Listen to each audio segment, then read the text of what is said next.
Hey guys, welcome back to Kranti English YouTube channel. My name is Iqbal Ahmed. Friends, आज हम आपके लिए डेली लाइफ पर आधारित, डेली लाइफ पर बेस्ड इंग्लिश के कुछ ऐसे महत्वपूर्ण और इंपॉर्टेंट सेंटेंसेस लेकर आए हैं जिन सेंटेंसेस का प्रयोग करके, इस्तेमाल करके आप अच्छे से अंग्रेजी बोल सकते हैं, धड़ल्ले से अंग्रेजी बोल सकते हैं, फ्लुएंटली अंग्रेजी बोल सकते हैं। तो वीडियो आपके लिए बहुत ज्यादा महत्वपूर्ण होने वाला है। वीडियो को आखिर तक जरूर देखिएगा। तो चलिए वीडियो को स्टार्ट करते हैं। तो ये डेली यूज सेंटेंसेस, ये इसका पार्ट 3 है। इससे पहले इसका हम पार्ट 1 और पार्ट 2 तैयार कर चुके हैं।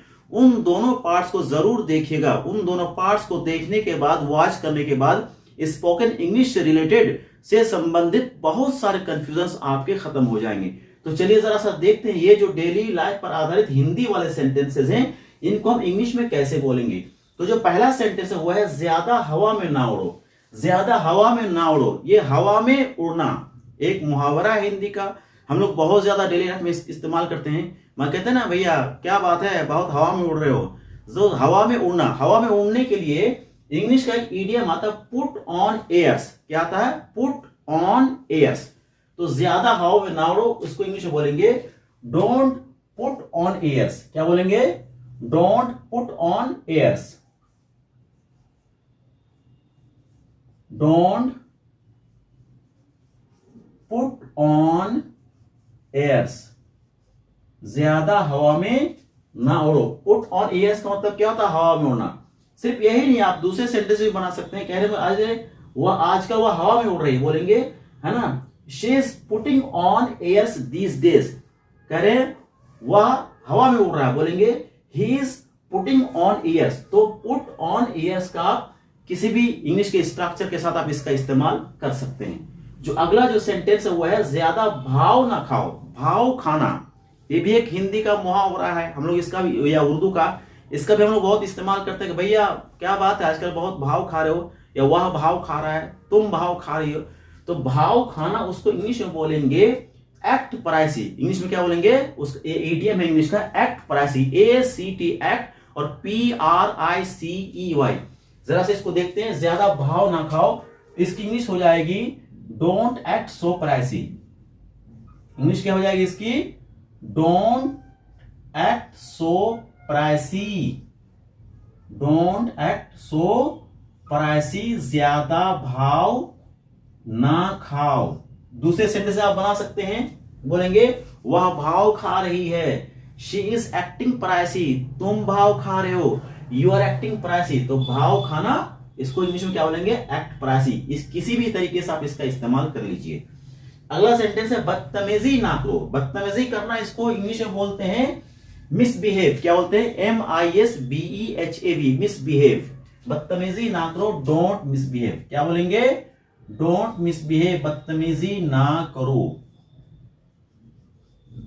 डोंट मिसबिहेव, बदतमीजी ना करो। मिसबिहेव वर्ड का यूज ना करके, ये तो खैर ये वर्ब है, ये आप यहां एडजेक्टिव का भी यूज कर सकते हैं। आप एक वर्ड आता है रूड, RUD, रूड, है ना। आप बोल सकते हैं डोंट बी रूड। क्या बोल सकते हैं? डोंट बी रूड, है ना, या फिर don't misbehave.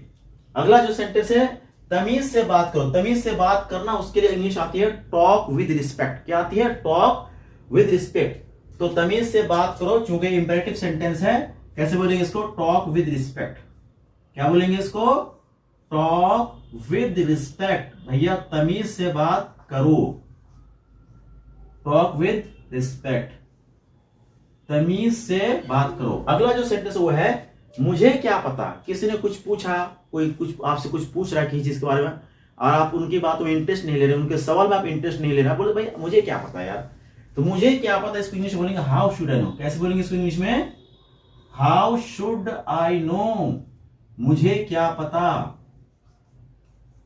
How should I know, मुझे क्या पता। अगला जो सेंटेंस है वो है ध्यान में रखना, है ना। बोलते हैं ना भाई इस बात को ध्यान में रखना। तो ध्यान में रखना, उसके लिए आता है कीप इन माइंड। इंग्लिश में क्या होता है? Keep in mind. तो ध्यान में रखना, है ना, ये इंपेरेटिव सेंटेंस है यहां।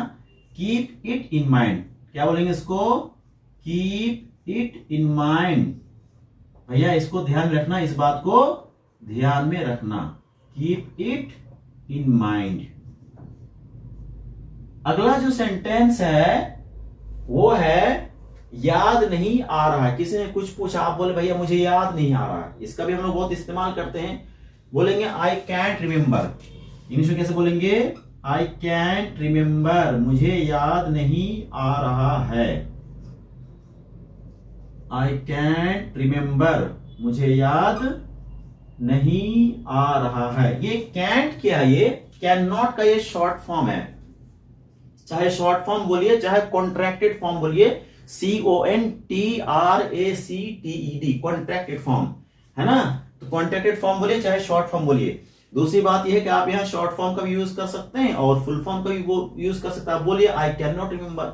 शॉर्ट फॉर्म का यूज स्पोकन इंग्लिश में ज्यादा अच्छा माना जाता है। तो आई कैंट रिमेंबर या फिर आई कैन नॉट रिमेंबर। अगला सेंटेंस है तुम जैसा सोच रहे हो वैसी बात नहीं है। किसी ने आपसे कुछ कहा, आपको लग रहा है कि वो जैसा बोल रहा है वैसी बात आपके साथ नहीं है ना। तो इसको आप उनको कॉन्ट्रडिक्ट करने के लिए आप बोल सकते हैं तुम जैसा सोच रहे हो वैसी बात नहीं है। इंग्लिश में कैसे बोलेंगे इसको? It's not what you think. कैसे बोलेंगे इंग्लिश में इसको? It's not what you think. It's not what you think. जैसा तुम सोच रहे हो या जैसा आप सोच रहे हैं, है ना, ऐसी कोई बात नहीं है, ऐसी बात नहीं है। ये इट्स क्या है? ये इट इज का ये शॉर्ट फॉर्म है, कॉन्ट्रैक्ट फॉर्म है ना। आप ये भी बोल सकते हैं it is not what you think. अगला सेंटेंस है अभी याद नहीं आ रहा है। अभी याद नहीं आ रहा, इसको कैसे बोलेंगे? है ना, I can't remember at the moment. क्या बोलेंगे? आई कैंट रिमेंबर, है ना, I can't remember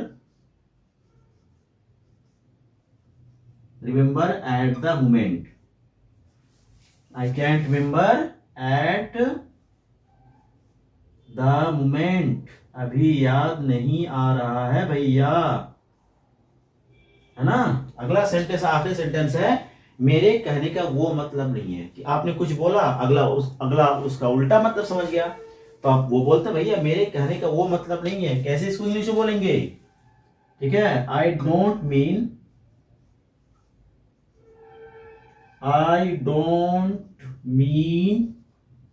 to say that. I don't mean to say that.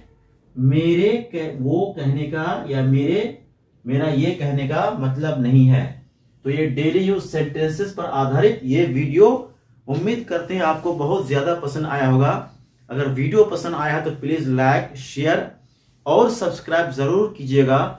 बहुत जल्द हम आपके लिए अगली वीडियो लेकर आएंगे। तब तक के लिए हमें दीजिए इजाजत। Thank you so much. Good bye.